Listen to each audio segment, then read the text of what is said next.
are the Lord, that is your name. You will never share your glory with any man. You will never share your glory with anybody. Almighty God, that is your name. Somo la leo, kushughulika na vita vya familia. Tunaenda kushughulikia vita vya kifamilia. Na kipengele cha vita kinasema viapo na matamko mabaya juu ya familia na uzao. Tunashughulika na viapo na matamko mabaya juu ya familia au juu ya uzao. Baba, katika jina la Yesu, asante kwa ajili ya uaminifu wako. Sifa na heshima na utukufu ni kwako. Asante kwa uaminifu wako kupitia damu ya Yesu. Roho Mtakatifu, karibu. Sema nasi tena jioni ya leo, niridhie mbele zako kupitia damu ya Yesu. Najinyenyekesha mbele zako, Roho Mtakatifu, nisaidie. Maana umesema pasipo wewe hatuwezi neno lolote. Roho Mtakatifu, lihudumie kanisa kama upendavyo katika jina la Yesu. Amen. Viapo na matamko mabaya juu ya familia. Tunashughulika paka na madhara ya viapo. Bwana Yesu asifiwe. Kabla hatujaendelea, lazima tuangalie kiapo ni nini.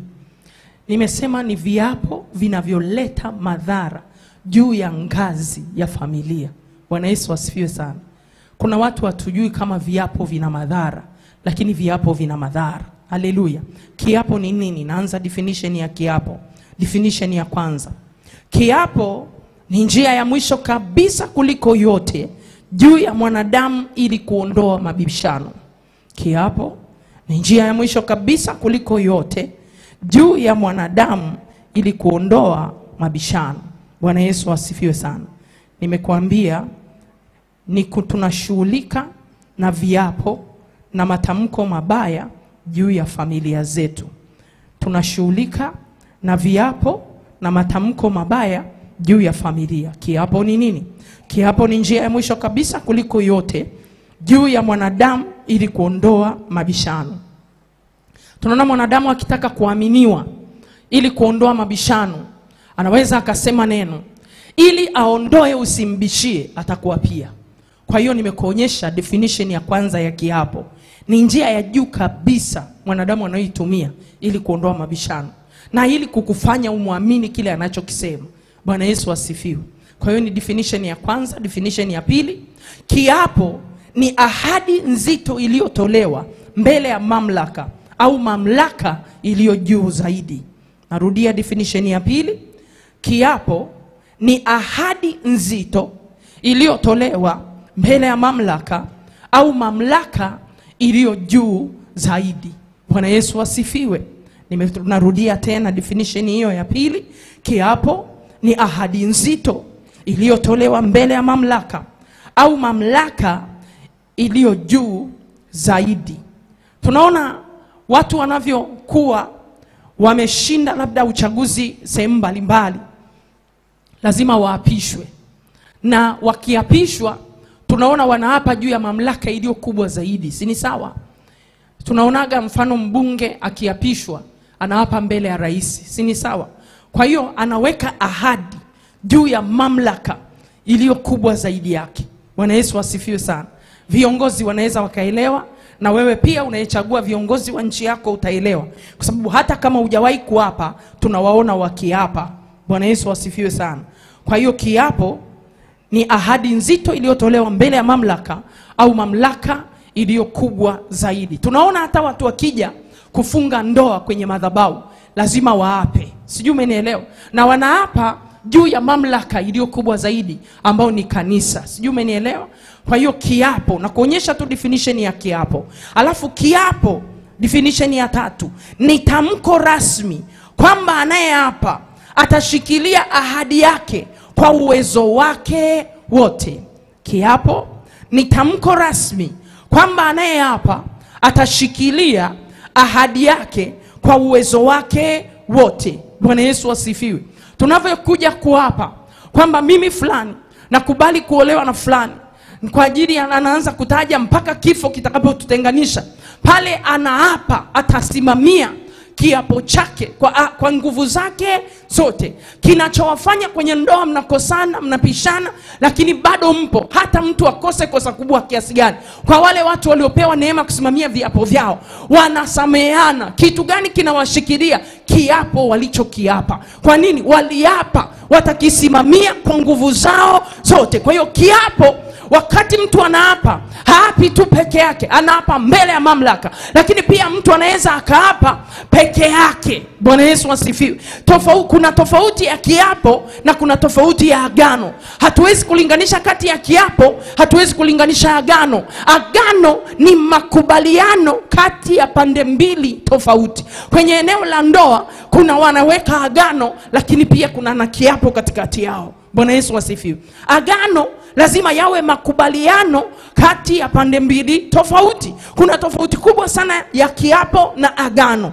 Bwana Yesu asifiwe. Hatuwezi kuvifananisha, na ila vinaweza vikaendana. Lakini kumbuka kwamba aliyetuagiza sisi tusiape ni Mungu peke yake. Mungu ndo ametuagiza sisi tusiape. Na Mungu kwa kutuagiza tusiape, anajua madhara ya viapo. Bwana Yesu asifiwe sana. Mungu anajua madhara ya nini? Ya viapo. Kwa hiyo si kwamba Mungu anavyozungumzia kuhusu viapo hajui maana ya viapo, anajua maana ya viapo. Kwa hiyo ndio maana anatuambia sisi tusiape. Bwana Yesu asifiwe sana. Kwenye kile kitabu cha Mathayo mtakatifu sura ya 5 mstari wa 33 mpaka mstari wa 37, ninasoma Mathayo mtakatifu sura ya 5 kuanzia mstari wa 33 mpaka ule mstari wa 37. Ninasoma katika jina la Yesu. Anasema, tena mmesikia watu wa kale. Huyo ni Yesu anazungumza mwenyewe. Tena mmesikia watu wa kale walivyoambiwa, usiape uongo, ila mtimizie Bwana viapo vyako. Lakini mimi nawaambia, usiape kabisa, hata kwa mbingu, kwa maana ndicho kiti cha enzi cha Mungu, wala kwa nchi, kwa maana ndiyo pa kuwekea miguu yake, wala kwa Yerusalemu, kwa maana ndiyo mji wa mfalme mkuu. Wala usiape kwa kichwa chako, maana huwezi kufanya unywele wako mmoja kuwa mweupe au mweusi, bali maneno yenu yawe ndiyo yako, maneno yenu yawe ndiyo, sio, kwa kuwa yazidio yote yatoka kwa yule mwovu. Bwana Yesu asifiwe sana. Aliyekuwa anaagiza watu wasiape ni Yesu peke yake. Biblia inatuambia mbingu ni kiti cha Mungu cha enzi, dunia ni sehemu ya kuwekea miguu. Kwa hiyo Yesu wakati anawaambia usiape kwa mbingu, wala usiape kwa nchi, Bwana Yesu asifiwe, wala usiape juu ya Yerusalemu ambao ni mji mkuu wa Mungu, wala usiape juu ya kichwa chako, kwa sababu huwezi kuongeza unywele wako wala kuubadilisha, mmoja uwe mweupe wala uwe mweusi. Akisema kuubadilisha, wachana na hizi chemicals za sasa. Yesu alikuwa anaona without chemicals. Yesu anaona nguvu inayoweza kuongeza nywele au inaweza kupunguza nywele. Anaweza kuona nguvu inayoweza kubadilisha nywele, ambayo ni artificial, ambayo ni divine power, ambayo ni ya kwake, inakuaga kwa mwanadamu. Wakati mwanadamu anaendelea kukua, kuna vitu vinabadilika. Kwa hiyo Yesu wakati ananyima watu wasiape, alielewa. Bwana Yesu asifiwe. Watu wangapi tulivyokuwa wadogo tulikuwa tukikosea, na mama yako unajua kabisa umedokoa chakula. Unajua kabisa kuna wale watu wanatumwa kitu dukani, wakifika njiani wanaonja. Sijui umenielewa? Au chakula kimepikwa kabla ya wakati, anadokoa. Mama akija anawaambia, kwa nini umedokoa? Anafanya hivi, anaanza, hii ni ya kwanza, sema hatua ya kwanza. Alafu hatua ya pili ni sema kukata shingo. Mnachemsha. Alafu anamalizia kukatia nini? Shingo. Akiona haitoshi. Jamani, viapo hivyo. Yesu alifanya nini? Alikataza. Kingine, akiona hakitoshi, anachora msalaba. Wale wabahatika kuwa Wakristo, anaruka. Hamjachora? Muulize jirani yako, uja hapa? Kwa kuna watu walikuwa wadogo ni viizi, lakini vinaapa. Si umenielewa? Biblia inakuambia msiape. Kuna watu mpaka sasa ni watu wazima na wengine wameokoka, Akiongea kitu kidogo namsikia haki ya Mungu. Wewe unaijua haki ya Mungu wewe? Wewe unaijua haki ya Mungu unaijua? Haya, haki ya Mungu wewe utueleze haki ya Mungu ikoje? Haya, Biblia yenyewe inatuambia haki yenu isipozidi haki ya Mafarisayo, hamwezi kuona ufalme wa Mungu kamwe. Mungu anakueleza kuhusu haki yako. Wewe kila kitu chochote haki ya Mungu, haki ya Mungu. Kiapo ni dhambi. Biblia inakuambia ndio yako iwe ndio, sio yako iwe sio. Akuamini asikuamini, huna haja ya kumtenda Mungu dhambi. Mwambie nimesema ndio ni ndio. Kama uamini basi. Bwana Yesu asifiwe. Viapo ni kama kifungo katika ulimwengu wa roho. Viapo ni kama mtego katika ulimwengu wa roho. Viapo ni kama kufuli katika ulimwengu wa roho. Viapo ni kama kamba katika ulimwengu wa roho. Viapo vina madhara wapendwa. Kwenye kile kitabu cha Mithali 18:21 anasema uzima na mauti viko katika uweza wa ulimi, nao waupendao watakula matunda yake. Kumbuka kiapo ni matamko, kiapo ni maneno. Halafu Mungu anasema uzima na mauti viko katika uweza wa ulimi. Kwa hiyo pale unapoapa unaachilia, unaweza kuwa unaachilia mauti. Bwana Yesu asifiwe sana. Watu wengi tunafanya vitu hatujui madhara yake. Kuna watu kwenye familia fulani, wengine wapo walioapa vitu vimeleta madhara mpaka leo kwenye ngazi ya familia. Mimi na bibi yangu aliapa, babu yangu akaandika, zamani kulikuwa hamna kalamu sana na penseli, ardhi ya boma hii haitakai uzwe. Sijui kama umeielewa hiyo. Yaani ameapa na kiapo. Pia kuna kiapo cha matamko, pia kuna kiapo cha maneno. Bwana Yesu asifiwe. Akaacha bibi yangu mzaa baba, akasema binti yoyote kwenye familia atakayebeba mimba akatoa atakufa nayo. Hicho ni kiapo. Sijui umenielewa. Kwa lugha nyingine ni kifungo cha kufunga mabinti wakibeba mimba wasitoe, wazae. Kuna saa unaweza ukaona kuna viapo ndio vibaya. Sijui umenielewa. Lakini kuna viapo, kiapo kama hicho kinaweka hofu ya Mungu. Bwana Yesu asifiwe sana. Sasa nataka nikuonyeshe. Cha kwanza tuangalie madhara ya viapo vinavyoweza kusababisha laana juu ya familia. Kwa sababu nimekuambia tuko hapa, mwanamke ni kiwakilishi kikubwa sana cha uzao wake. Kwa lazima tuende tukaombe katika jina la Yesu. Amen. Kitabu cha Joshua sura ya 6 ule mstari wa 26. Naweza mkawa mmeshafundishwa sijui, lakini mimi namwamini Roho Mtakatifu ni mpya kila itwapo leo.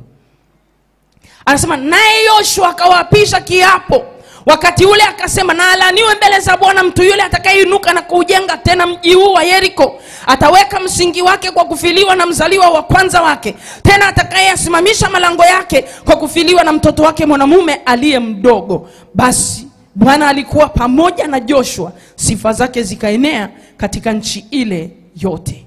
Naenda kitabu cha Wafalme wa kwanza sura ya 16 mstari wa 34. Hicho ni kiapo Joshua aliapa. Tuangalie madhara ya hichi kiapo. Ninakuonyesha viapo na madhara yake. Madhara ya hichi kiapo tunapata katika kitabu cha Wafalme wa kwanza sura ya 16 mstari wa 34. Nasoma katika jina la Yesu. Katika siku zake Hieli Mbetheli akajenga Yeriko, akatia misingi yake kwa kufiwa na Abiramu mzaliwa wake wa kwanza, na kuyaweka malango yake kwa kufiwa na mwana wake mdogo Segubu, sawa sawa na neno la Bwana alilolinena kwa Joshua mwana wa Nuni. Amen. Tumemwona Joshua kwenye kile kitabu cha Joshua sura ya 6. Joshua baada ya kuvunja Yeriko. Kumbuka Yeriko sio Joshua amevunja, nisikie. Aliachilia nguvu za kuvunja Jericho alikuwa ni Mungu mwenyewe kupitia maelekezo aliyompa Joshua pamoja na makuhani. Bwana Yesu asifiwe. Joshua yeye alifuata maelekezo. Joshua baada ya kufuata maelekezo, nguvu za Mungu ziliambatana na maelekezo aliyompa Joshua. Kwa lugha nyingine, Mungu anatenda kazi katika utii. Amen. Baada ya Mungu kumsaidia Joshua, Yeriko ikavunjika. Joshua akasimama akaapa, atakayejenga Yeriko, siku hiyo atakayejenga Yeriko Hajasema yeye atakufa. Akasema akianza tu kuweka msingi atafiwa na mzaliwa wake wa kwanza. Akimaliza tu kumalizia ujenzi atafiwa na mzaliwa wake wa mwisho.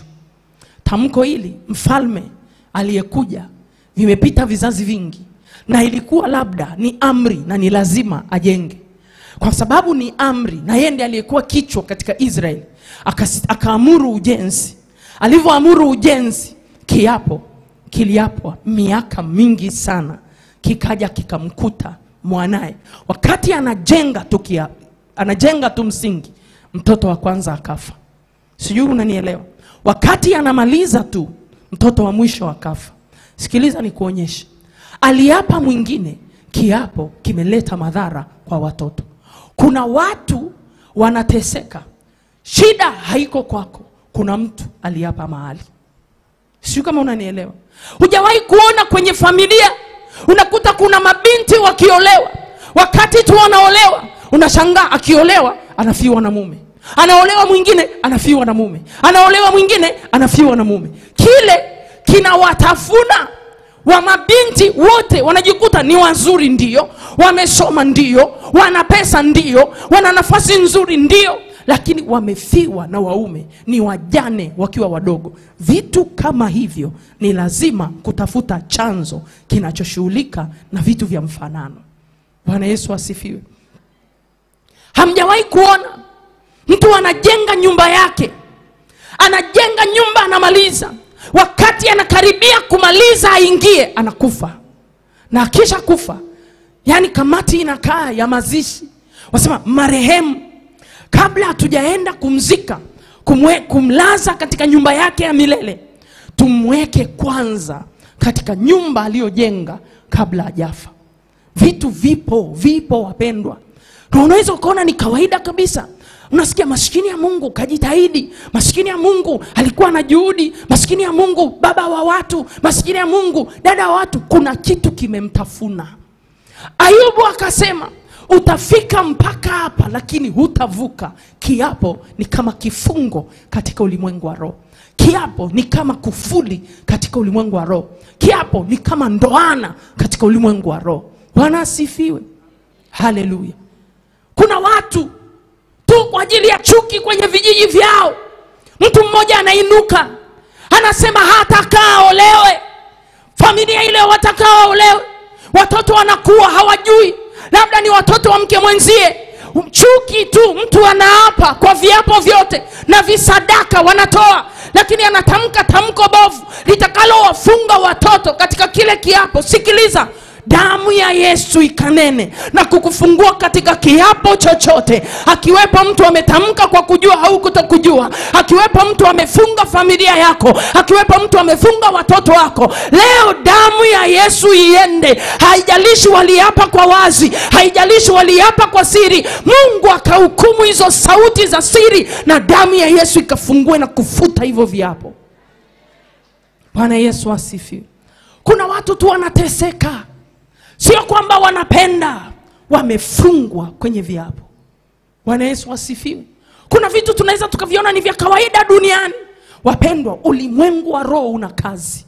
Biblia inatuambia vita vyetu ni kati ya wakuu wa giza, majeshi ya wafalme, mapepo wabaya katika ulimwengu wa roho. Sikiliza nikuambie, maneno, unaweza usijue maneno ni nini, na unaweza nikikuambia usinielewe. Maneno ni malighafi inayotengeneza mambo katika ulimwengu wa roho. Sijui kama unanielewa. Narudia. Maneno ni malighafi inayotengeneza mambo katika ulimwengu wa roho. Maneno mazuri yanaachilia utendaji kazi wa malaika kutenda kazi katika ulimwengu wa roho. Bwana Yesu asifiwe. Daudi akasema kwenye ile Zaburi ya 141 mstari wa 3, E Bwana, uweke mngojezi katika vinywa vyangu. Maana yake mtu yoyote anapotamka neno saa yoyote, kuna mngojezi anasubiria tamko. Likiwa la upande wa giza, sio malaika wanasubiri neno, mapepo yanasubiri neno. Ndio maana kwenye ile Zaburi ya 19 ule mstari wa mwisho, Daudi akamwambia Mungu, maneno ya kinywa changu na mawazo ya moyo wangu yapate kibali machoni pako, mwamba wangu na mwokozi wangu. Bwana Yesu asifiwe. Maneno yetu yanayotoka, Mungu atupe neema tutamke maneno ya kibaraka. Badala ya kuwapa viapo vibaya, anza kuwapa viapo ambavyo vitakatilia mbali umaskini wako, vitakatilia mbali laana ulioishi. Lazima useme, mateso niliyoishi ninaapa kwa jina la Yesu na kwa damu ya Yesu, hakuna wa uzao wangu atakayeteseka kama mimi. Enyi mateso, na wachorea mstari leo kwa damu ya Yesu. Ninaapa mbele za Mungu aliye hai kwa jina la Bwana, hakuna mtu atakayeteseka mateso niliyoteseka mimi. Hivyo viapo ndivyo vinatakiwa vya watakatifu. Bwana Yesu asifiwe. Lazima uwape, nyumbani kwangu hapata kuwepo na tasa wala atakayeharibu mimba, kama neno la Bwana linavyosema. Nyumbani kwangu hawata kuwepo masikini, nyumbani kwangu hawata kuwepo watakaokufa katika umri mdogo. Hivyo ndio vitu vya kusimamia watakatifu. Kama neno la Mungu ni kweli na amina, na Mungu anakuambia tazama maneno yako unayonena. Nimekuambia maneno ni malighafi, usidharau maneno unayotamka. Kama mchawi anaweza kuua kwa maneno, na wewe unaweza kuuisha kwa maneno. Kama wanaweza kuua biashara yako kwa maneno, unaweza kufufua biashara yako kwa maneno. Kama wamekufunga kwa maneno, unaweza kujifungua kwa maneno. Wacha kujiona dhaifu. Bwana asifiwe sana. Haleluya. Haleluya, haleluya. Kuna wakati lazima ifike, unasimama unazungumza. Bwana Yesu asifiwe. Hata kama ukiona upati kibali, nenda kazungumze peke yako. Mimi ni mwana wa Mungu aliye hai, hapata kuwepo na mtu yeyote atakayesimama mbele yangu. Walioapa sirini sitakwenda, kuanzia leo ninakwenda, na ninaonyesha ishara ninakwenda. Hatua zangu zinalindwa na Bwana, hatua zangu zinaongozwa na Bwana. Neno la Mungu ni taa na mwangaza wa njia zangu. Hakuna atakayenizuia njiani, hakuna atakayenishika miguu yangu nisiende, kwa maana imeandikwa ataniagizia malaika zake wanilinde nisijikwae mguu wangu katika jiwe. Wewe jiwe uchawi, jiwe magonjwa, sitajikwaa kutoka kwako. Malaika wa Bwana wanakamata hatua zangu. Kwa kadiri malaika wanakamata hatua zangu, ndivyo hatua za uzao wangu zitakavyokamatwa. Hatua za watoto wangu hazitazuiliwa. Mahali nilipozuiliwa, watoto wangu hawatazuiliwa. Watoto wangu hawatalia kwenye ndoa. Nilivyolia inatosha. Mimi ni password ya watoto wangu. Watoto wangu hawatateseka. Mimi ndiye password yao. Mimi ndiye password yao. Mateso niliyoteseka hawatateseka. Badala ya mateso watapata furaha, badala ya uchungu watapata amani, badala ya huzuni wao watavishwa vazi la sifa. Tujifunze, kama walituapia mabaya, sisi tujiapie mema. Kama walituapia uharibifu, sisi tujiapie mema katika jina la Yesu. Haleluya. Shida unajidharau, shida unajiona duni. Usijione duni. Biblia inatuambia kwenye kitabu cha Ayubu, Mungu hamdharau mtu. Mungu hamdharau mtu. Kama Mungu anasema hamdharau mtu, kwa nini wewe unajidharau? Mwambie jirani yako usinidharau. Kama Mungu ananiheshimu, lazima uniheshimu. Bwana Yesu asifiwe. Usitishwe nao wanaokudharau. Usitishwe na usijiimbie. Wanaonidharau watakuja kunisalimia kwa heshima. Leo heshima iwepo. Unajifariji na nyimbo wakati ukitoka wanakusema vibaya. Kuna saa ukiona wanaokudharau, pita mbele yao. Unaanza kusema, asante Mungu wangu kwa kuwa unaniheshimu, na umesema nikikutumikia utaniheshimu. Mimi mtumishi wako ninayeheshimiwa duniani, ninapita katikati ya watesi wangu. Akijishtukia ni yeye, akichukia ni yeye. Mwambie Mungu nakushukuru kwa sababu hata watesi waliopo, hata wakiapa sitazuiliwa. Maana umesema Bwana ni mchungaji wangu, sitapungukiwa na kitu. Mimi mwanao ninapita. Mchungaji wangu mkuu ni Yesu Kristo. Yaani unaishi kinyonge na wewe ni mtoto wa Mungu. Bwana asifiwe sana. Bwana asifiwe sana. Haleluya. Fungua kitabu cha Yeremia 22. Nataka leo tuombe. Yaani mbakiza dakika chache ni hapa tutaomba. Hakuna kwenda nacho nyumbani. Kitabu cha Yeremia 22 kuanzia 24 mpaka 30. Hichi kitu hapa Mungu alinifundisha siku hiyo nilichoka. Ni maneno watu wengine wanaweza kusema hiyo mimi naijua. Sikiliza.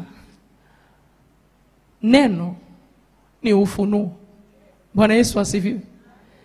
Neno ni nini? Ni ufunuo. Sasa mimi nasifia ufunuo wa Roho Mtakatifu alionipa. Na ninamsifu yeye peke yake kwa jina la Yesu. Kitabu cha Yeremia sura ya 22 kuanzia mstari wa 24 mpaka mstari wa 30. Nasoma katika jina la Yesu. Neno la Mungu linasema, kama niishivyo mimi, sikiliza, hicho ni kiapo. Na anaye hapa ni Mungu. Anasema, kama niishivyo mimi, asema Bwana, hata Konia mwana wa Yehoyakimu mfalme wa Yuda angekuwa pete yenye muhuri katika mkono wangu wa kuume, ningekung'oa wewe hapo. Sikiliza, hichi ni kiapo cha Mungu. Anasema, nami nitakutia katika mikono ya watu wale wakutafutao roho yako, na katika mikono yao unaowaogopa, na katika mikono ya Nebukadneza mfalme wa Babeli, na katika mikono ya Wakaldayo, nami nitakutupa nje wewe na mama yako aliyekuzaa. Mwende nchi nyingine ambayo hamkuzaliwa huko, nanyi mtakufa huko. Lakini nchi ile ambayo wanatamani kuirudia, hawatairudia kamwe. Je, mtu huyo Konia ni chombo kilichodharauliwa au kuvunjika? Ni chombo kisichopendeza? Mbona wametupwa yeye na wazao wake na kutupwa katika nchi wasiojua? Sikiliza mstari wa 29. Huyu ni Mungu anaongea na nchi. Nchi. Lisikie neno la Bwana. Bwana asema hivi, andikeni habari za mtu huyu kwamba hana watoto, kwamba mtu huyu hatafanikiwa siku zake zote. Maana hapana mtu katika wazao wake atakayefanikiwa, akiketi katika kiti cha enzi cha Daudi na kutawala tena katika Yuda. Bwana asifiwe. Haleluya. Haya sasa rudi darasani. Bwana Yesu asifiwe. Unajua sisi hapa tuna watu wengi walikuwa wanaangalia, walikuwa wanajua Yeremia alisemewa. Ondoka kwa mtu aliyemsemea. Hapa anasema kama mimi niishivyo. Manake hapa ni Mungu anamtamkia Konia. Mungu anamwambia Yeremia adhabu ya Konia. Sijui umenielewa? Mungu anamuapia Yeremia atakachomfanya Konia. Sijui kama unanielewa. Na kufundisha habari ya viapo. Hii watu wengi wanafundishaga sana wakiombea ardhi. Lakini kuitazama kwenye kiapo. Mungu atupe kuitazama kwenye kiapo. Hapa aliyekuwa anaapa ni Mungu. Sio shetani, sio mchawi, sio mganga, si mjomba wake, si shangazi yake. Haleluya. Si shangazi yake, si mjomba wake, ni Mungu. Mungu akawa anazungumza, akawa anasema na Yeremia kuhusu Konia. Asema huyu Konia, mtu huyu. Ngoja mimi napenda niseme moja ili niweze nisipotee. Asema kama niishivyo mimi, asema Bwana. Anamwambia Yeremia, hata Konia, tena anataja na jina la baba yake, mwana wa Yehoyakimu, anataja na cheo chake, mfalme wa Yuda, angekuwa pete ya muhuri katika mkono wangu wa kuume. Anamwambia ningekung'oa wewe hapo. Sijui kama unanisikia. Sikiliza hichi kiapo. Ningefanya nini? Ningekung'oa wewe hapo. Akamwambia nami nitakutia mikono ya wale wakutafutao roho yako, na katika mikono yao unaowaogopa, katika mikono ya nani? Ya Nebukadneza. Bwana Yesu asifiwe sana. Haleluya. Naomba utazame hichi kiapo. Kiapo hiki, ukiona Mungu ndiye anasema ubaya wa mtu umpate, kwa lugha nyingine kiapo kina uhalali. Sijui kama mnanielewa. Kiapo kina nini? Kina uhalali. Maanake kabla hujavunja kiapo, tazama uhalali wa kiapo kuwepo na madhara yake. Kinaleta madhara gani? Bwana Yesu asifiwe. Kwa hiyo kiapo hichi Mungu akaapa atamtupa mkononi kwa adui. Mungu akaapa atamuondoa katika nchi yake. Tena sio peke yake, atamtoa yeye na mama yake. Kwa lugha nyingine, kiapo hichi hakijashughulika na mtu mmoja, kilishughulika na familia. Kuna vitu tunakutana navyo kwenye familia, tunafikiri ni mtu mmoja unajiombea. Nilikuambia usijiombee kama mtu wa kawaida, jiombee kama password ya familia kutoka. Bwana Yesu asifiwe. Jiombee kama password ya familia. Jiombee kama sababu ya ukombozi wa familia. Jiombee kama uhuru wa familia. Manake mimi nikiwa huru, familia inakuwa huru. Manake kinachonitesa mimi hakitamtesa mtu mwingine. Usifurahi mwingine akiteseka na tatizo la kwako. Manake Mungu wako atakuwa hajafanya kwa uweza, kwa ukuu. Mungu wako akieliminate kile ambacho ni uniform kwenye familia, anatakiwa atukuzwe. Kama amesema na rehema 1000 na maelfu ya wanipendao, ikiwa wewe ni wa kwanza kumpenda, lazima rehema zake zijulikane katika vizazi vinne. Kama laana ilitambulika kwenye vizazi vinne, na baraka itambulike kwenye vizazi vinne. Bwana Yesu asifiwe. Haleluya, haleluya. Kiapo kilimtupa nje ya mipaka. Kiapo kinaweza kutoa nje ya mipaka. Hujawahi kuona kuna watu kwenye nyumba zao, kwenye familia zao, hata wakifanya vitu haviendi. Tunashindwa kuelewa kwa nini nikirudi kijijini nikijenga nyumba haisogei. Kwa nini nikitoka nje ya kijiji chetu naenda kufanikiwa? Kuna kiapo kimeshikilia ardhi ya ukoo. Mnashangaa watoto wa kijiji fulani wote ni walevi. Kitu gani kimewakamata? Chunguzeni. Bwana asifiwe. Alafu jinsi sisi tunavyopenda kurahisisha mambo, tunatafuta nani kaloga. Usitafute nani ameloga. Wagalatia, Paulo akafundisha kanisa la Wagalatia jinsi ya kutembea na kuongozwa na Roho Mtakatifu. Alivyokuta wameacha kuongozwa na Roho Mtakatifu, wameacha kumtegemea Roho Mtakatifu, Paulo hakuwakemea tu kwa lugha ya kawaida.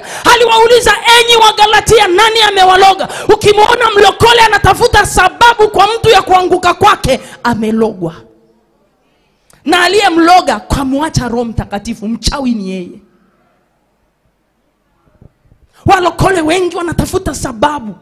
Fulani ni sababu. Sikiliza, ukikutana na mafundisho yanayokuchonganisha, kuna watu mko hapa, unaenda unaambiwa mama yako ndiye mchawi, hataki ufanikiwe. Sikiliza nikuambie, mama unayeambiwa hataki ufanikiwe, alitisha mbege wewe ukasoma. Angekuwa hataki ufanikiwe, asingetisha mbege ukasoma. Mama ambaye unaambiwa hataki ufanikiwe, aliuza mandazi ukasoma.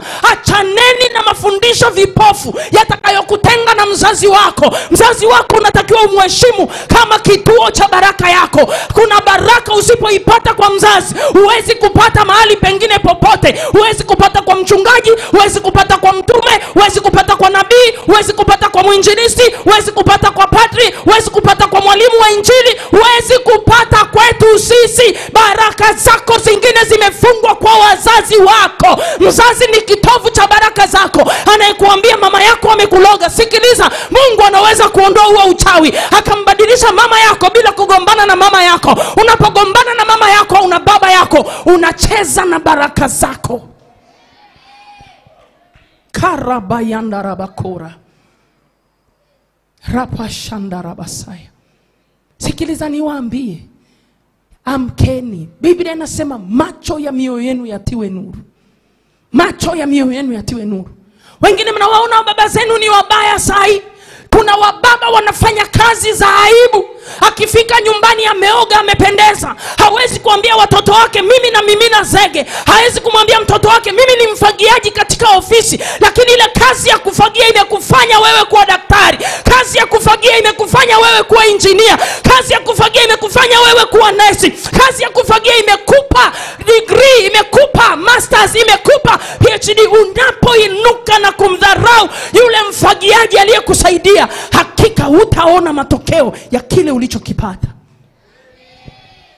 Bwana Yesu asifiwe. Bwana Yesu asifiwe. Inakuaje aliyepata aibu kukusomesha akuloge? Inakuaje aliyepata aibu? Kuna wazazi wengine tunawakuta mtaani wanachoma mahindi. Mahindi yamekusomesha. Ndizi ya kuchemsha imekusomesha. Sisi kule kwetu kuna ndizi tunazivundika, zinawekwa kwenye ndoo, zinakwenda kuuzwa kwa ajili ya kutisha pombe. Wengine tumesomeshwa na ndizi za kutengeneza pombe. Leo umefanikiwa, unamsahau mzazi wako. Sikiliza, kiapo cha mzazi anaweza asiape kwa maneno, anaweza akalia chozi likakupiga ukatafuta mchawi, lakini mchawi ni wewe. Bwana asifiwe, wana wa Mungu. Angalieni sana mafundisho potofu yatakayokutenga na baraka zako. Kuna mafundisho yanakuchomoa kwenye baraka. Sikiliza nikwambie, mimi hata kama ni mtumishi wa Mungu mwanamke, I can't be your mother. Siwezi kuwa mama yako. Nasema kwa jina la Yesu, siwezi kuwa mama yako. There is a difference between spiritual mother and physical mother.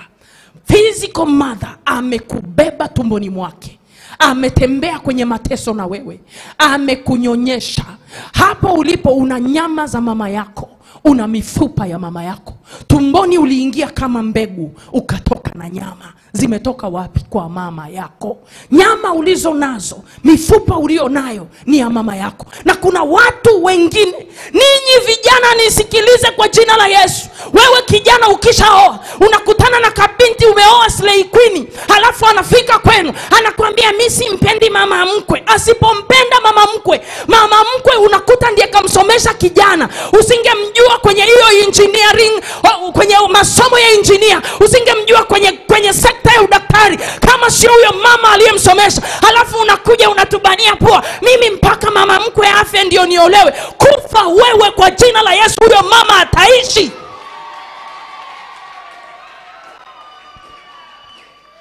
Yani kuna vijitu, sio kwamba hawataki kuolewa, anasubiri mama mkwe afe ndio niolewe. Utasota mjini mpaka nyama zitashuka wewe. Kuna wakati vipodozi vitakataa na huyo mama mkwe ataendelea kuwepo katika jina la Yesu. Sikiliza vijana, wacheni upumbavu wa kugeuzwa akili. Unageuzwa akili leo. Huyo mama aliyetisha pombe, huyo mama aliyeuza mboga akakusomesha, kabinti umekutana nacho, anakuambia mimi choose between me or your mother. Mwambia ninamchagua mama yangu, mshamba mkubwa wewe. Yani kabisa kwa kifua mbele anakuambia choose between me or your mother. Na lijinga litasema oh baby let me nipe muda baby. Wewe ni mpuuzi. Ukichagua leo, kesho kuto unachaguliwa kingine kipya. Kama huna nguvu ya maamuzi, mwanaume, nguvu ya maamuzi ukiikosa before, usitegemee uko ndani utaipata. Yani anakuletea kabisa na kutingishia me choose between me or your mother. Yani hapo full stop. Unamwambia my mother. Hata ajilize paka foundation ya kwanza itoke, foundation ya pili itoke. Sasa ingine Mungu anakuepusha na lipepo, wewe achana naye huyo. Mwambie endelee kukimbia mjini, utakaa hivyo. Mama yangu hafi, atakutana na mwingine. Naye mama yake hata kufa. Nyie ndo mtakufa, mtaacha hiyo mama mnaowaona ni wachawi. Kwenye comment hapo anasema hatufi, mtakufa. Vimama vya watu vitabaki kwa jina la Yesu. Na kuna watu mko hapa mmechelewa kuolewa, wala hata sio kwa sababu hamjapata. Unasubiri uende kwenye nyumba ambayo haina mama mkwe. Yani wewe unasubiria mimi aswa. Yani sasa hiyo mimi ndio mama mkwe hapo. Yani mimi ndiye mama mkwe. Na umekuja kunichungulia kwenye boma umenikuta. Halafu unasema nasubiri mama mkwe afe. Sikiliza, nitafunga 3 kavu mtoto wangu hata kuona tena, utadisappear. Yani nasema utadisappear. Yani sijaunganisha. Utafanya nini? Utadisappear before his eyes. Utaenda kuapia kwa mazee mengine yanayopenda wa mama waliokufa. Nenda kakutane na mgane kule. Simniambie rudi kwenye viapo. Bwana asifiwe. Bwana asifiwe. Na hicho ni kiapo. Unamkuta mtu anajiapiza hataki kuolewa mpaka mama mkwe afe. Unakuta vile vimama wakwe vilianza kuombea kijana wake toka akiwa darasa la kwanza. Mungu linda kijana wangu hata kutana na Yezebeli, kijana wangu hata kutana na mwanamke atakayemharibu. Sasa kijana, saa nyingine ni maombi ya mama yanajibiwa. Hebu fungukeni ufahamu kwa jina la Yesu.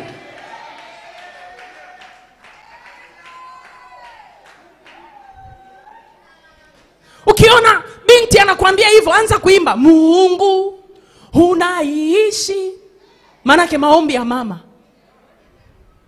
Na usicheze na maombi ya mama kwa watoto wake. Usicheze na maombi ya mama kwa watoto wake. Yanajibu. Mnasikia huko? Yanajibu. Eti choose between me. Between you unamchagulia mama yangu grave alafu mimi nitakuchoose. Bwana asifiwe.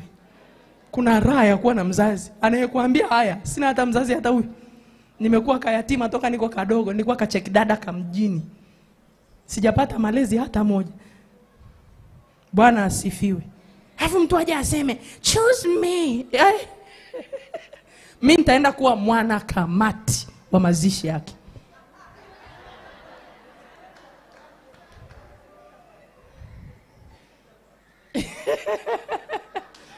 Bwana asifiwe. Na siku hizi misiba yetu ni mizuri. Tunatafuta nguo bomba, nitatokelezea. Wakijia kule wanasema yule kwani ndiye nani kaja kumzika binti huyu? Wasema alikuwa ni mama mkwe to be. Sasa mama mkwe to be nitakavotokea, napiga bonge la kepu, bonge la miwani.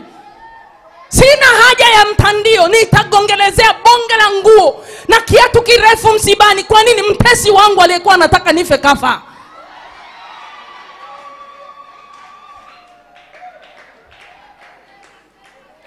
Wewe unataka mama wa mtu afe? Embu wa mama sema hatutakufa kwa jina la Yesu. Hatutakufa kwa jina la Yesu. Mama mwenye mtoto wa kiume sema sitakufa kwa jina la Yesu. Hakuna binti atakayenitangulizia mauti kwa jina la Yesu. Sema sitakufa kwa jina la Yesu. Yani ni hivyo. Haleluya. Kwa nini ufe Bwana?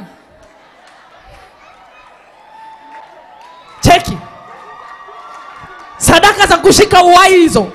Sadaka za kushika uhai, sitakufa kwa jina la Yesu. Wadada angalia, mtabaki mjini. Wamama wako wamekataa kufa.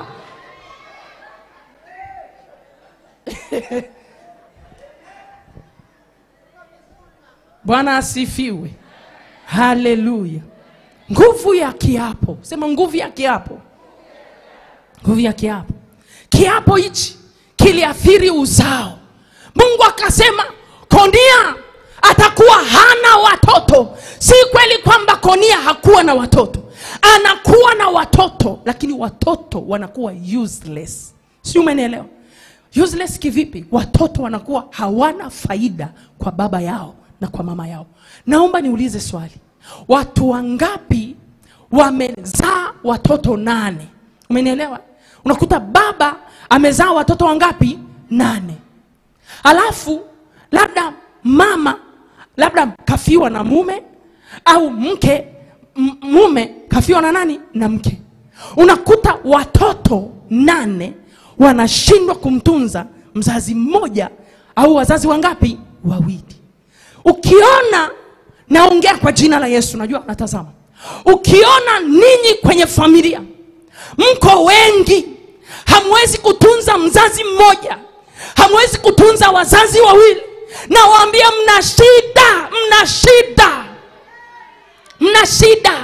Sikiliza nikwambie, hata ukikataa kumtunza mzazi wako leo, Mungu atamtunza mzazi wako. Kwa sababu Mungu alianza kumtunza mama yako, Mungu alianza kumtunza baba yako hata kabla hujazaliwa wewe. Kuna watu wanafanya viburi vya kutunza wazazi wao, wanafikiria ni sifa. Anasema yule mama hata kula hela yangu, yule baba hata kula hela yangu. Sikiliza, kataa kumtunza, lakini Mungu hata ruhusu afe njaa.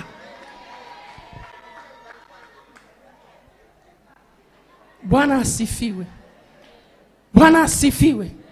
Ni vitu vya kushughulikia. Wazazi msione ni kawaida.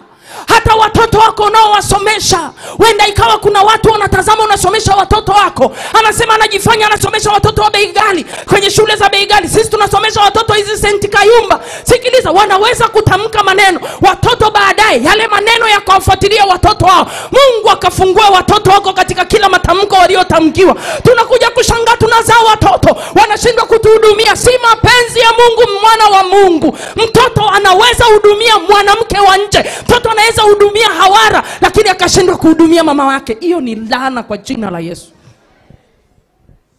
Hiyo ni laana. Yani wanaume bwana, yani mnachekesha. Yani wanaume mnachekesha. Yani sahi mtoto wa kike yuko tayari kumnunulia babake mpaka nguo ya mwisho. Lakini kuna matoto ya kiume mengine. Mimi nikisema matoto ni yale akili yao imeganda. Yani wewe kijana usimtunza babako, akili yako ni mgando kabisa. Kijana usimtunza mamako, akili yako ni mgando kabisa. Wewe unaachaje kumtunza mamako? Wewe unaachaje kumtunza babako? Unaachaje kutunza wazazi wako? Lakini ukilikuta hapo linaitwa yani na walivyo wajinga. Unakuta kijana kembamba karibia anavunjika, akitokea anaimbiwa nyimbo. Mwamba huyu hapa. Mwamba huyu hapa anatoa hela. Mwamba gani unavunjika kesho wewe? Mwamba gani mwembamba rafiki yangu unavunjika? Enyewe jinsi umechomekea ndani unaka kitu kaziada kanashikilia mkanda usianguke. Wewe unasifiwaje mwamba? Unasifiwa utoe hela. Badala ya kusifiwa na hivyo vitoto, kamtunze mamako akutemee mate. Kamtunze babako akutemee mate kwa jina la Yesu.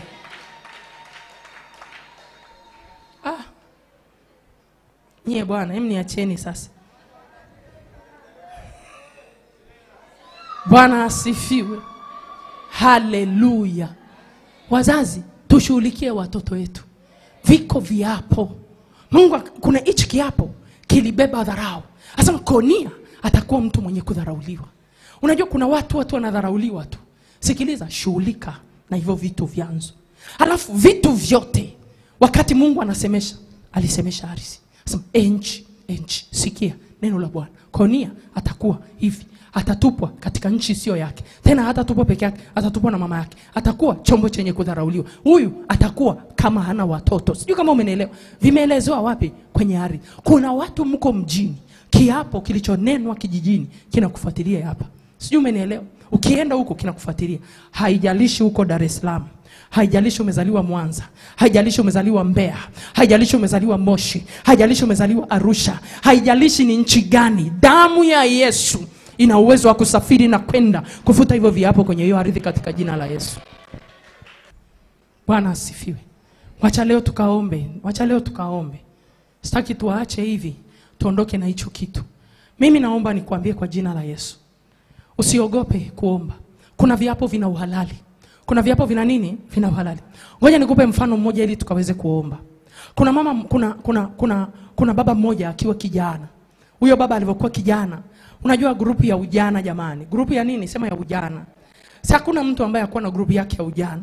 Sasa huyo baba akiwa kijana alikuwa na grupu yake na kampani yake ya vijana 4. Walikuwa wakipita barabarani. Walikuwa wanaenda kukaa mahali. Wakipita mama wana pochi zao, wanamnyakua mama, alafu wanachukua pesa. Alafu wanafanya nini? Ile pochi wanaweza wakamtupia. Sijui umenielewa. Wakawa wanafanya hivyo, ni mchezo wao. Wakikaa muda wanasema hawana hela, wanaenda tena barabarani wanakwapua pochi. Siku moja kwenye hiyo grupu ya vijana 4, wakati wamepita sasa, akapita mama mmoja ana umri wa miaka kama 28. Sasa unajua wamama wa zamani walikuwa wanawahi kuzaa. Yule mama akapita na pochi, wale vijana wakaenda wakamnyakua.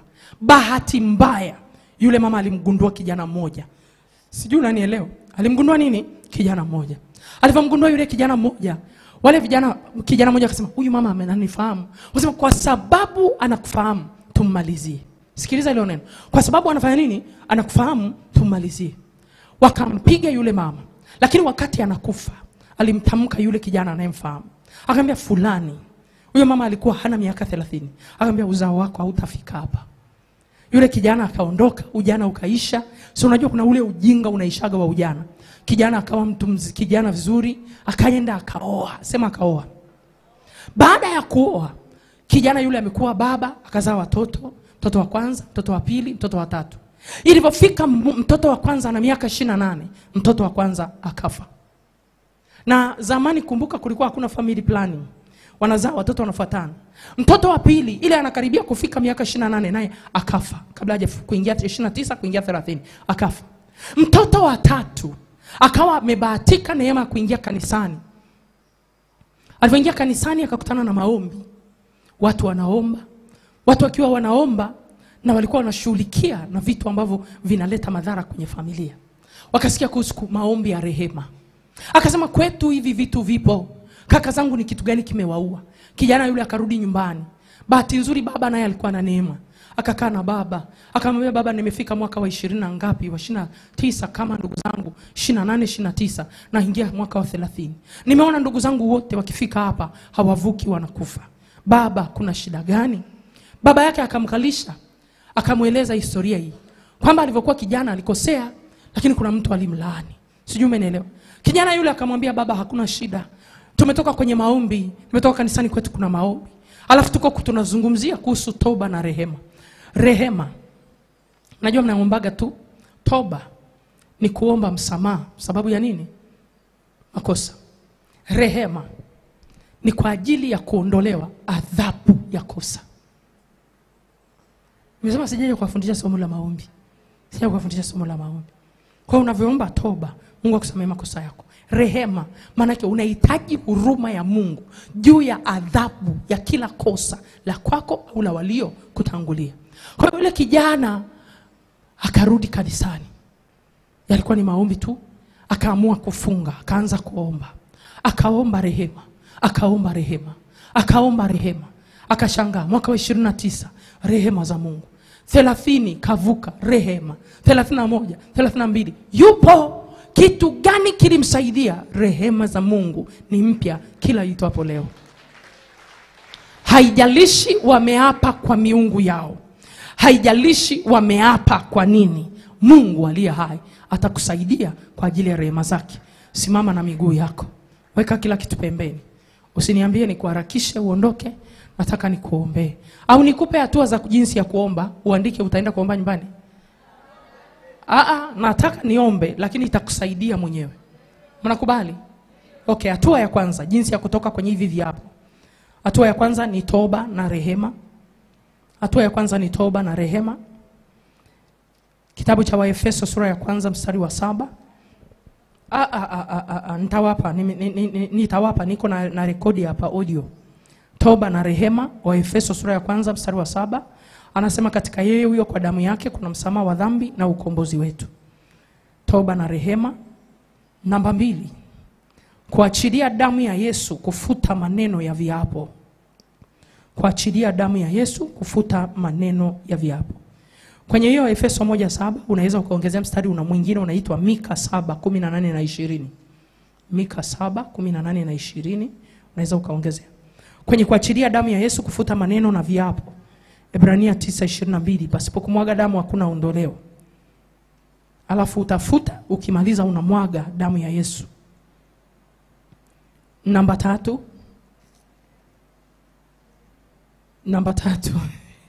Ebrania 9:22. Namba 3 ni kupambana na roho zilizokuja kufuatana na viapo. Lazima tupambane na hizi roho. Amen. Utatumia Ufunuo 12:11 na tunamshinda shetani kwa damu ya mwana kondoo na kwa neno la ushuhuda. Utatumia hiyo Ufunuo 12. Hiyo namba 3 kipengele B. Waefeso 6:12 mpaka 17 utatumia hiyo. Vita vyetu si vya mwili na damu. Mimi nakupa uandike tu haraka haraka. Nyingine utaondoa mauti. Kumbuka kile kiapo kiliambatana na mauti. Ebrania 2:14 na Ufunuo 6:8. Nimekupa hiyo ni prayer point. Nyingine utapata experience wakati tunaomba. Funga vitabu, simama kwa miguu yako. Nisaidie ili tupate muda wa kuomba. Mimi nikikufundisha bila kuomba huwa siriziki. Bwana Yesu asifiwe sana. Kwa sababu lazima tulitendee neno la Mungu kazi. Mungu akubariki sana. Simama kwa miguu yako chap chap. Bado mmekaa? damu ya Yesu inanena mema, damu ya Yesu inanena mema, damu ya agano kwetu inanena mema, damu ya Yesu inanena mema, oh inanena mema, damu inanena mema, hey inanena mema, damu inanena mema, oh inanena mema, inanena mema, inanena mema, inanena mema, inanena mema, inanena mema, damu inanena mema, oh inatutakasa, damu inatutakasa, damu inatutakasa, inatutakasa, damu inatutakasa, inalipa deni, inalipa deni, inalipa deni, inalipa deni, inalipa deni, inalipa deni, damu inalipa deni. Haleluya. Nisaidie kuzima vyombo huko nyuma. Natamani kuona kila mtu anaomba. Amen. Naomba nikwambie hakuna mtu ambaye yuko salama. Bwana Yesu asifiwe. Unaniona niliyesimama mbele yako. Kwa upande wa mama yangu, kuzaliwa upande wa mama yangu, watoto wote sisi ni yatima. Sijui unanielewa. Kizazi cha mama yangu waliozaliwa nyumba moja. Wakati ninaomba nilikuwa nashughulika na hivyo vitu. Sikufundishi vitu ambavyo sijaviishi wala sijavikuta. Bwana Yesu asifiwe. Kwa hiyo nikikwambia omba, omba. Na ilifika mahali nikaona zile dalili ambazo za kufa mapema. Mungu akanisaidia, nikaomba na nikaweza kuvuka. Bwana Yesu asifiwe. Amen. Sijui umenielewa. Kwa sababu kuna hivi vitu viapo vinasababisha premature death kwenye familia. Unaweza usione na unaweza usione umuhimu, lakini natamani tushughulike. Amen. Yes. Kwa hizi siku zilizobaki, wewe vumilia tu. Sijui umenielewa? Vumilia tu. Nipe muda tuwe tunaomba. Kesho nitashughulika deepest kwa uzao wa kiume. Sema Baba katika jina la Yesu. Baba katika jina la Yesu. Tunaenda kuomba toba na nataka ujiachie. Yes. Sema Baba katika jina la Yesu. Baba katika jina la Yesu. Asante kwa neema yako. Asante kwa neema yako. Asante kwa upendo wako. Asante juu ya maisha yangu kwa damu ya Yesu na kwa jina la Yesu. Mungu mtakatifu, nimesikia neno lako. Unalituma neno ili kuniponya kutoka kwenye maangamizi yote. Mungu mtakatifu, na kushukuru sana kwa ajili ya neno linalohusu viapo na matamko mabaya juu ya familia, jinsi inavyoweza kuleta madhara. Baba, kwa damu ya Yesu na isogelea madhabahu yako kwa damu ya Yesu, sawa sawa na neno lako. Wa Efeso sura ya kwanza mstari wa 7 umesema katika yeye huyo kwa damu yake kuna msamaha wa dhambi na ukombozi wangu. Baba, kwa damu ya Yesu ninaomba toba, ninaomba rehema kwa damu ya Yesu ya agano juu ya kila kiapo kilichotamkwa kwenye maisha yangu binafsi, kwenye familia yangu. Ninatubu na kuomba rehema juu ya uhalali wowote wa kiapo chochote. Kama Konia kile kiapo kilikuwa na uhalali juu yake, na kile kiapo hakijatoka kwa shetani. Ikiwa wewe Mungu umeapa na kugairi mema juu yangu na ukaachilia mabaya kama Konia. Ninaomba toba, ninaomba rehema kwa damu ya Yesu ya agano, sawa sawa na neno lako. Mathayo 26 mstari wa 28 unasema Bwana, katika damu yako kuna msamaha wa dhambi na ukombozi wangu katika jina la Yesu. Na umesema hii ni damu yako ya agano imwagikayo kwa ajili ya wengi, kwa ajili ya ondoleo la dhambi.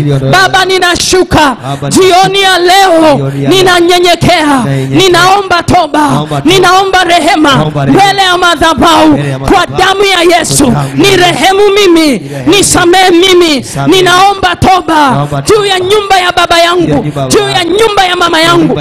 Kiapo chochote kilichosimamishwa na mtu yoyote, na hicho kiapo kinaleta madhara juu ya uzao wangu binafsi, uzao mwingine kutoka kwa mume wangu, ninaomba toba. Kutoka kwa mke wangu, ninaomba toba kwa damu ya Yesu. Mungu mtakatifu, kwenye ghadhabu yako kumbuka rehema, kwenye hasira yako kumbuka rehema kwa damu ya Yesu. Huenda ikawa mimi ni kama mtoto wa Konia. Mungu ni rehemu. Baba, ninaomba toba. Baba, ninaomba rehema. Kiapo chochote kisinizuru mimi na uzao wangu, ninatubu na kuomba rehema. Endelea kuomba toba. Rapasheke mayanta lebrakadoshka. Baba, ninakuja mbele zako kwa damu ya Yesu ya agano. Ninaomba toba, ninaomba rehema. Rikamando robo siki mayanta lebrakadoshka. Yekamando ribo siki mayanta ribosa. Baba, naisogelea madhabahu yako kwa damu ya Yesu. Ninatubu na kuomba rehema katika jina la Yesu Kristo. Rakayanda rabakoria mando ribosa. Baba, ninakunterereza rimo shandarabasaya. Turehemu Baba yangu wa mbinguni. Tunashuka kwenye madhabahu yako tukiwa na sadaka ya damu ya Yesu Kristo. Wacha damu ya Yesu itutangulie, wacha damu ya Yesu inene. Rakamande rebo sikimanto. Kiapo kilichosimamishwa kinaleta mauti kwenye familia, kinaleta mauti ya uchumi, kinaleta mauti kwenye uzao. Baba, ninaomba toba na rehema. Rakamando ribo sakamanto, rakamando ribo shikimayanta lebrakadoshka jelamanto rianda raba kuria mando ribosa. Baba, ninakunterereza kiapo chochote kilichonitupia nje. Omba toba, omba toba. Kiapo kilichonitupa nje na baraka zangu, kiapo kilichonitupa nje kama nyumba ya mama yangu, kama ulivyomtupa Konia pamoja na mama yake. Rikamando ribo sakarabayanto, rikamando ribo sikimayanta ribosa. Baba, ninakunterereza rimo shandarabasaya. Wengine tuna watoto lakini hawatusaidii, kumbe ni viapo Bwana. Tunaomba toba na rehema, tunaomba toba na rehema. Karabasheke mayantaribosa, rikamandorobo siki mayantaribosa. Wengine wamesomesha watoto wao lakini haionekani faida kwenye familia. Rakamandoribo shaka mayanto. Kiapo kilichosimama, Mungu ninaomba toba. Rikamandoribo siki mayantaribosa, rakamandoribo siki mayantaribosa. Waliotamkia watoto wetu mabaya, Baba, ninaomba toba na rehema juu ya viapo vilivyotamkwa juu ya watoto vikapata uhalali kushikilia watoto. Rikasanda rabo kuria mando, rikimanda rebo sikimanto, rikamando ribo sikimayanta. Baba, ninakunterereza mbele zako, ninakunterereza rimo shandarabasaya, ninakunterereza rimo kuntirimasa, rakamando ribo sandarabakoria. Ninakunterereza Baba, kwako kuna msamaha ili wa uogope, kwako kuna msamaha ili wa uogope. Rikamando ribo saka. Kiapo kilichomaliza wengine, Baba, ninaomba toba. Rekeke mandorobo sata, rikakora mandoribo siki. Kiapo kinachoambatana na mauti, kiapo kinachomaliza uzao. Wengine wamefiliwa na watoto wa kwanza kama vile Joshua alivyo hapa, yule mfalme akafiwa. Baba, ninaomba toba na rehema. Kiapo kilichodhuru watoto, rakamande rebesete, rikamandoribo siki mayanta, rikamandoribo sakarabashanda, rakamandindindo manda, rikimande rebo sika, rakamandiriba saika, rikamandoribo soto. Baba, turehemu jioni ya leo. Endelea kuomba, endelea kuomba. Kuna watu ni mabinti mlijiapiza, Asiponioa sitaolewa. Rikamandoribo sakarabayanto. Omba toba juu ya viapo ulivyovisimamisha. Lebrakadoshka jelamantoria ndarabasaya. Akikuacha hautampata mwingine. Omba toba. Mwambie Mungu, ninatubu leo. Ninatubu leo. Ninatubu leo. Rimanderebo ria kamanderebo saka. Rikamanderebo sikimayantaribosa. Unamwambia kabisa mwanaume, mimi ukiniacha sitapata mwingine wa kunipenda. Rikamandoribo sakarabayanta. Mwambie Baba ni rehemu. Rikamanderebo sikimanto. Rikamandoribo seketalamando. Rikamandoribo shikitalamante.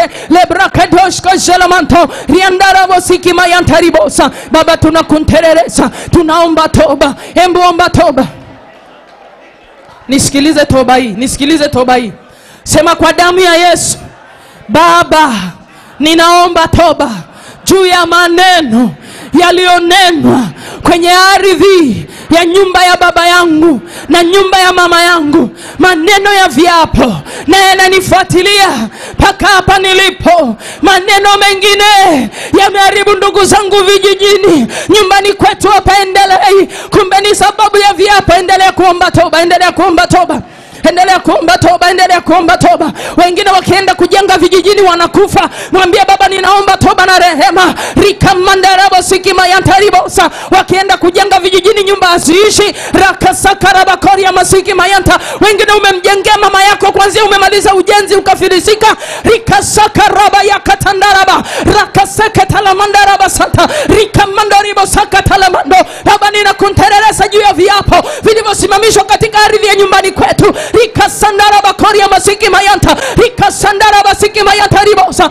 Ile kiapo kinachonifuatilia na ardhi ya hapa inahusiana na ya kule. Rekesakerebe koto. Baba, ninakunterereza, ninaomba toba. Usikemee, endelea kuomba toba. Rakasheketa kandarakata. Rikasakata la mandoribosa. Baba, kwenye ghadhabu yako kumbuka rehema. Rikokoromo sekete. Rikokoromo sikitaka. Rakamandaribosaka. Damu ya Yesu iende ikanene rehema kwenye ile ardhi. Damu ya Yesu iende ikanene rehema kwenye ile ardhi. Rikaseketo manda. Rikaseketo bakata. Rapakandara bakuzia mwando. Wacha damu yako ikanene rehema. Maana Yesu Kristo uliingia patakatifu pa patakatifu kwa damu yako. Kaonekana usoni pa Mungu kwa ajili yangu. Na mie Bwana jioni ya leo. Rikasakarabayata. Rapakondorobo sikimayata. Damu ya Yesu iende ikanene rehema na msamaha. Maana rehema na msamaha ziko kwako ili wewe uogope. Rikamandaraba shekataka. Rakasokota la mando. Wengine tuko kwenye ardhi zilizoapishwa ambazo zinasema hatutafanikiwa. Hata kama ni ardhi kwenye biashara yako, omba toba. Rikaseke rimakota. Rakayandaraba yakata. Rikaseketa la mando ribosa. Rakandeleba kusia mando. Rikaseketilo mokota. Rikasakatilo mokota. Rikasakatilo mokota. Rikasakatilo mokota. Rikasakatilo mokota. Katika jina la Yesu. Karabayanda rabasaka. Yekamandoribo sikimayanta. Haleluya.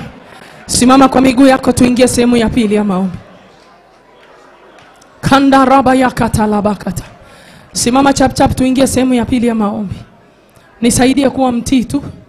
Rikasakaraba yakata. Rikasakaraba yakata. Simama kwa miguu yako, tuingie sehemu ya pili. Mnyendo mnapoteza muda. Nyanyua mikono yako juu. Nyanyua mikono yako juu. Mimi kiniambia tuendelee kuomba hata mpaka saa 6 nao ni sawa. Lakini nataka nitii muda wenu tumalize. Nyanyua mikono yako juu. Sema, Baba, katika jina la Yesu. Asante kwa sababu ya msamaha. Maana unasema kwako kuna msamaha ili wewe uogopwe. Na kushukuru kwa kunisamehe mimi. Na kushukuru kwa kunisamehe juu ya viapo na kusamehe walio hapa katika jina la Yesu. Katika jina la Yesu. Hiyo sio sauti ya maombi, sema kwa mamlaka. Sema, katika jina la Yesu. Sahi naitisha damu ya Yesu. Damu ya Yesu. Damu ya Yesu. Na kuita sasa katika jina la Yesu. Damu ya Yesu. Ninakutuma kwenye ile ardhi. Kafute kila matamko ya viapo juu ya ile ardhi ya nyumbani kwa baba yangu na nyumbani kwa mama yangu, kwa damu ya Yesu. Damu ya jina la Yesu. Damu ya Yesu, ninakutuma, futa kila maneno ya viapo yaliyosimama katika ulimwengu wa roho yanayosubiri utendaji wa kipepo. Kwa damu ya Yesu, kwa damu ya Yesu, ninafuta hayo maneno kwa damu ya Yesu. Imeandikwa maneno hayo hayatasimama wala hayatakuwa, na imeandikwa, ewe shetani, ninakushinda kwa damu ya mwana kondoo na kwa neno la ushuhuda. Neno hilo halitasimama wala halitakuwa. Maneno yote ya viapo vya mauti ninafuta kwa damu ya Yesu. Maneno yote ya viapo vya uchumi ninafuta kwa damu ya Yesu. Waliosema sitajenga, ninafuta kwa damu ya Yesu. Waliosema sitaolewa, watoto wangu hawataolewa, ninafuta kwa damu ya Yesu. Waliosema nitakufa, ninafuta kwa damu ya Yesu. Kwa damu ya Yesu. Waliosema nitafika mpaka hapa lakini sitavuka, kwa damu ya Yesu ninafuta maneno ya viapo yenye mipaka kwa damu ya Yesu. Kwa damu ya Yesu ninajitoa leo katika kila mtego niliowekwa kupitia viapo kwa damu ya Yesu. Kwa damu ya Yesu, kwa damu ya Yesu naitoa familia yangu chini ya viapo kwa damu ya Yesu. Kwa damu ya Yesu ninatoa uchumi wangu kwenye kiapo. Waliosema tuone kama atafanikiwa, ninafuta, na imeandikwa nitabarikiwa nitokapo na niingiapo. Kwa damu ya Yesu nimefuta hicho kiapo, nimefuta hilo tamko katika jina la Yesu. Neno lako linasema Hebrania 9:22, pasipo kumwaga damu hakuna ondoleo. Saa hii naingia kwenye ulimwengu wangu wa roho, ninamwaga damu ya Yesu, ninamwaga damu ya Yesu, ninamwaga damu ya Yesu, ninamwaga damu ya Yesu, ninamwaga damu ya Yesu. Ninaondoa maneno ya viapo, viapo vyote vya kiganga, vya kichawi, vya maadui, vya wanaoninena vibaya. Ninamwaga damu ya Yesu, ninaondoa kwa jina la Yesu. Kwa damu ya Yesu imeandikwa, pasipo kumwaga damu hakuna ondoleo. Nami naitumia damu ya Yesu, ninamwaga paka kwenye ardhi. Damu ya Yesu mwagika kwenye ardhi ya nyumbani kwetu, kwenye biashara, kwenye kazi yangu, kwenye nyumba yangu. Kwa damu ya Yesu ninamwaga damu ya Yesu, ninamwaga damu ya Yesu, ninamwaga damu ya Yesu. Ninaondoa hasira ya Mungu, ninaondoa